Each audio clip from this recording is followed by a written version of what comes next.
আসন্ন ঈদুল আজহাকে ঘিরে জমে উঠতে শুরু করেছে স্বর্ণের বাজার। তবে ঈদের আগে স্বস্তির বদলে আবারও বেড়েছে স্বর্ণের দাম। স্থানীয় বাজারে তেজাবি স্বর্ণের মূল্য বৃদ্ধির কারণে প্রতি ভরি স্বর্ণের দাম ২,১৫৮ টাকা বাড়িয়েছে বাংলাদেশ জুয়েলারি অ্যাসোসিয়েশন বাজুস।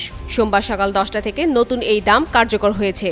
বাজুসের প্রকাশিত নতুন মূল্য তালিকা অনুযায়ী ২২ ক্যারেটের এক ভরি স্বর্ণের দাম এখন ২,৩৮,১২১ টাকা। এছাড়া ২১ ক্যারেটের প্রতি ভরি স্বর্ণ বিক্রি হবে ২,২৭,৩৩১ টাকায়।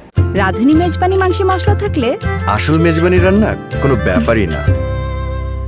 ১৮ ক্যারেটের স্বর্ণের দাম নির্ধারণ করা হয়েছে ১,৯৪,৮৪৭ টাকা। সনাতন পদ্ধতির স্বর্ণের দাম রাখা হয়েছে ১,৫৮,৬৮৯ টাকা।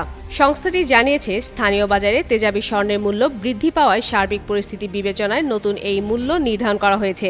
এর আগে গত শনিবার ভরিতে একই পরিমাণ অর্থ কমানো হয়েছিল। তবে ২ দিনের মাথায় আবারও দাম বাড়ায় ক্রেতাদের মধ্যে মিশ্র প্রতিক্রিয়া দেখা দিয়েছে। চলতি বছরে এখন পর্যন্ত স্বর্ণের বাজারে ৬৯ বার স্বর্ণের দাম সমন্বয় করেছে বাজুস। এর মধ্যে ৩৭ বার দাম বাড়ানো হয়েছে আর কমানো হয়েছে ৩২ বার। ঈদ সামনে রেখে স্বর্ণের বাজারে এই অস্থিরতা আরও বাড়তে পারে বলে মনে করছেন সংশ্লিষ্টরা।